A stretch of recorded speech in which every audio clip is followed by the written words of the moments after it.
Okay, so I worked out the period 6 problems. Let's give them a gander. So here I was given y equals all of this.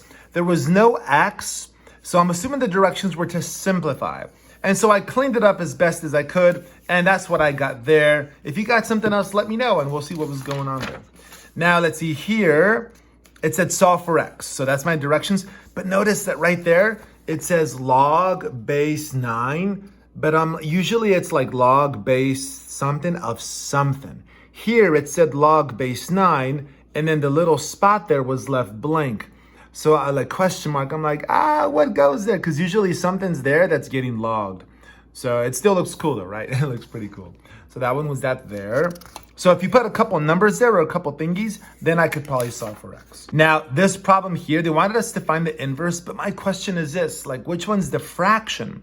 Like if I cover the 63, is that the fraction? Or if I cover the top, is that the fraction? Because it actually does matter, it does matter which pair constitutes the main fraction. It really does. So for that reason, I sort of hesitated to proceed because I'm not sure what the problem, wanted it to be. Like, and the division bars, I know that this one's a little bit bigger, but it's like I really needed to be clear, really show me which one was the main fraction. Oh, this problem was crazy. This is like a calculus type of problem where I'm supposed to use logs to find the value of this, to find the limit of this expression, right? The 0 from the right. So you'll learn this technique in calculus for sure. And I did bust out my calculus skills and I got an answer of 1. And you can even graph this and confirm that as you approach 0 from the right, you're gonna get back 1. So this is a really cool problem. How many logs could Mr. Lee log if he logged off Desmos?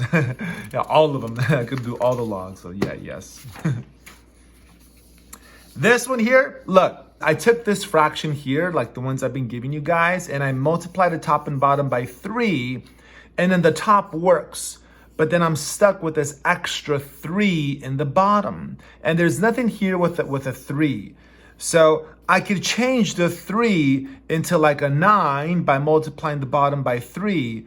But if I multiply the bottom by 3, then I'll multiply the top by 3.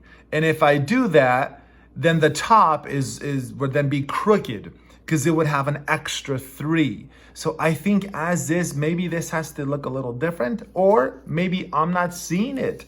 So if there was a problem that stumped me, it might have been this one. I don't know. We'll see what's up with this group. If they have an explanation to show me, I'd really like to see it. So really good problem. Let's see here. It says find x. There it is. Just kidding. So look, the goal is to find x, but the issue is it says this is a function, right? It says h of x equals all of this.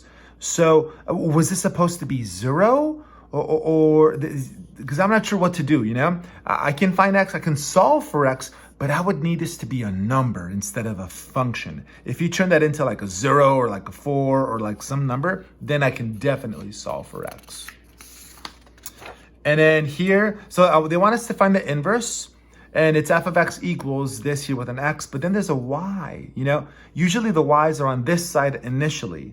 You see, when you have x's and y's and f of x, then I think these y's should turn into x's or into numbers or just not be there. So this problem looks legit. It's just that maybe these y's should be turned into something else. So these were the, check out this face.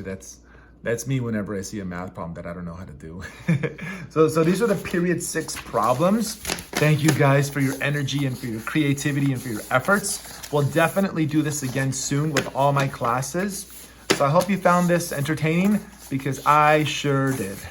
Okay guys, see you in class. Bye.